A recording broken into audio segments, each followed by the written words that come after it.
ঐ কলি ছোৱালীয়ে মইনা ৰঙা চোলা পিন্ধিছে, ৰঙা চোলা পিন্ধিলে মইনা কিবা কিবি দেখিছে। ঐ জাননে নেজান তই ৰঙা কলা একেলগ হয়, ঐ জাননে নেজান তই ৰঙা বগা একেলগ হয়। ৰাতি কুকুৰে ভুকিলে দেৱাইছে ভূত আহিছে, ভূত আহিছে দেৱাইছে, চোৰ পুলিত আহিছে সোপা ধৰা আহিছে, সোপা ধৰা আহিছে যেন লাগে।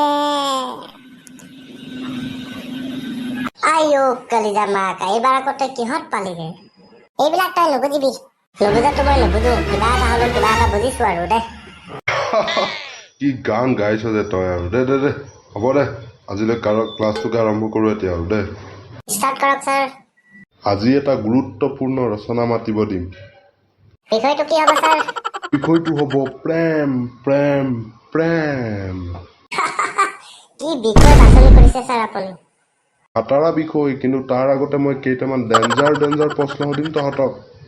ঐ ছাৰ, আপুনি যিমানেই ডেঞ্জাৰ প্ৰশ্ন নুসুধক কিয়, মাৰ গাঁৱততো আজি প্ৰেমেই হ'ব, প্ৰেম। কেনেকে? ছাৰ আপুনি সোধক, তেতিয়াহে গম পাব। মই এনেকুৱা এটা খাটাৰা প্ৰশ্ন বিচাৰি থৈছো যে সেই প্ৰেমৰ উত্তৰটোৱে পাত্তাই নাপাব। চাই থাক না। ছাৰ আপুনি চাই থাকক না, যি প্ৰশ্ন নুসুধক কিয় উত্তৰটো হ'ব প্ৰেম প্ৰেমেই। ঠিক আছে, চাওঁচোন চাওঁ কোনে কিমান পানীৰ মাছ। প্ৰথম প্ৰশ্ন, যোৱাকালি ৰহিমে 5 কাঁহী ভাত খাই পেলালে। আগতে কিন্তু সদায় একাহীয়ে খাইছিল, কিন্তু যোৱাকালি সি কিয় 5 কাঁহী ভাত খালে সেইটো কোনো পধ্যেই নাজান তহঁতে। ঐ ছাৰ, প্ৰেমৰ কাৰণে, প্ৰেম প্ৰেম।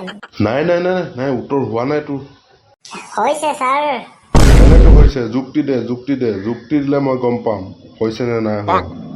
মানে ছাৰ, ৰহিমে নতুনকৈ প্ৰেমত পৰিছে, দুদিনমানৰ আগতে প্ৰেমত পৰিছে। প্ৰেমত পৰিলে ষ্টাৰ্টিংটো কেনেকুৱা হয় আপুনি গম পাইছে, যিহেতু আপুনি আগতে প্ৰেম পূজাৰী আছিল। প্ৰেমত অৰ্থাৎ তাইৰ লগত কথা পাতোতে ভাত খাই আছে, কেতিয়া 5 কাঁহী হৈ গ'ল গমেই নাপালে বাপেকে। বাপেকে হামহা ক জোল। সেই ছাৰ, সেইটোৱে হৈছে বোলো প্ৰেম, অসম্ভৱকো সম্ভৱ কৰি পেলাই। সেই প্ৰেমৰ কাৰণেই যোৱাকালি ৰহিমে 5 কাঁহী ভাত খাই পেলালে বাপেকে। মই বোলো চেছ। বেলেগ প্ৰশ্ন সোধক ছাৰ, বেলেগ প্ৰশ্ন। মই বেলেগ এটা সুধিবই লাগিব। ডেঞ্জাৰ। কি সুধো? যোৱাকালি ৰাম নামৰ এজন ব্যক্তিয়ে গধূলি টাইমতে মানে প্ৰায় 6-7 মান বজাত বিচনাত শুলে আৰু ৰাতিপুৱা দেখে যে তাৰ বিচনাখন তিতি আছে। বৰষুণ দিয়া নাই যে, বৰষুণে একেবাৰে টিং চিং ফালি তাৰ বিচনাখনত পৰিব।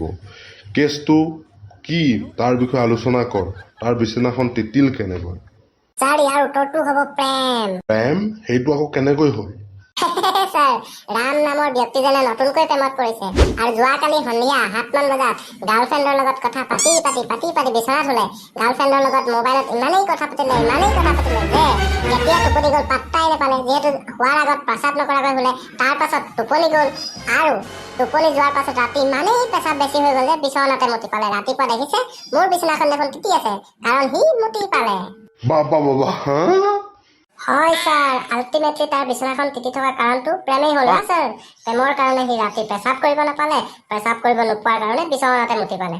মই কতে মৰো তাৰ কাৰণটো বেলেগহে আছিল। হৈ জধা মূৰ্খ কেইটা। নহয় ছাৰ, আমি উত্তৰটো দিলোতো, লগতে যুক্তিও দিছো। উত্তৰটো আছিল প্ৰেম। কি যে হ'ব আৰু দেই। এইবাৰ বেলেগ সুধিম। ঐ কচোন ক, যোৱাকালি সীতা নামৰ এজনী ছোৱালী এক্সিডেণ্ট হ'ল গাড়ীত গৈ থাকোতে। এতিয়া ক এক্সিডেণ্টটো হ'ল কেনেকে? প্ৰেমৰ কাৰণে এক্সিডেণ্ট হ'ল। আকৌ প্ৰেম? তাৰ মানে হাগিলেও মুতিলেও হাগিলেও কিবা হ'লেও এক্সিডেণ্ট হ'লেও কোনোবাই বেছিকে ভাত খালেও প্ৰেমৰ কাৰণেই হ'ব। অন্ততঃ ছাৰ, আজিৰ দিনটোত প্ৰেমৰ কাৰণেই হ'ব ছাৰ। বাপৰে, তেনেহ'লে সীতাৰ এক্সিডেণ্টৰ লগত প্ৰেমৰ কি সম্পৰ্ক আছে? ক জল্দি ক। মানে ছাৰ, সীতাই প্ৰেমত পৰিলে। সেইদিনাখন বয়ফ্ৰেণ্ডৰ লগত কাজিয়া হ'ল, ইমানেই কাজিয়া হ'ল যে সীতাৰ মাথা চাথা নষ্ট হৈ গৈছে। কি কৰিম কি নকৰিম বুলি গাড়ীত আহি থাকোতে কিবা কিবি ভাবি আহিছে আৰু ভাবি আহোতে গাড়ী কণ্ট্ৰল কৰিব নোৱাৰিলে আৰু এক্সিডেণ্ট হ'ল। দিছ ইজ প্ৰেম ছাৰ, প্ৰেম। মই বাপেকে মৰিবলৈহে জীয়াই আছো আৰু চেছ। তাৰ পাছত ছাৰ, কি প্ৰশ্ন সুধিলে ভাল হ'ব? কি প্ৰশ্ন সিহঁতক হৰুৱাবই লাগিব। ৰহ কেনেবাকে গৰুৰ মৰাটোৰ লগত মানুহ মৰাটোৰ কথা কওঁতে প্ৰেম পাইছেগৈ, আৰু গৰু যদি মৰে তেতিয়াতো প্ৰেম নাপাগৈ না। বতৰ চোন আজি ছাৰ ফৰকাল। লাহেকে মোৰ বতৰটো ফৰকাল হৈছেগৈ, নোহোৱা নহয়। লাষ্ট এটা প্ৰশ্ন সুধিম, যিহেতু তহঁতে প্ৰেমেই মাৰি আছ, এইটো প্ৰশ্ন মই 100% কথা দি ক'ব পাৰোঁ যে ইয়াৰ উত্তৰটো প্ৰেম কেতিয়াও হ'ব নোৱাৰে।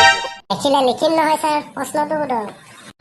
অ'কে, যোৱাকালি আবেলি 4মান বজাত পথাৰত এটা গৰুৰ মৃত্যু হ'ল। পথাৰত মানে এইবিলাক আৰু সৰু সৰু গছ গছনি আৰু ঘাঁহ বন আছে, তাত গৰু এটাৰ মৃত্যু হ'ল, তাৰ কাৰণ কি ক? ছাৰ ইয়াৰ উত্তৰটো হ'ব অবভিয়াছলি প্ৰেমেই হ'ব না।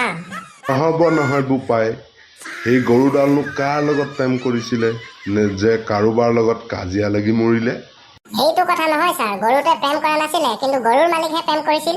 মানে ছাৰ গৰুটোৰ মালিকে ৰাতিপুৱা গৰুটোক সেইখন পথাৰত বান্ধি থৈ গ'ল। অ'কে ছাৰ, তাৰপাছত যিহেতু গৰুটোৰ মালিকে প্ৰেমত পৰিলে আৰু প্ৰেমত পৰাৰ বাবে গাৰ্লফ্ৰেণ্ডৰ লগত মোবাইলত ইমানেই কথা পাতিছে,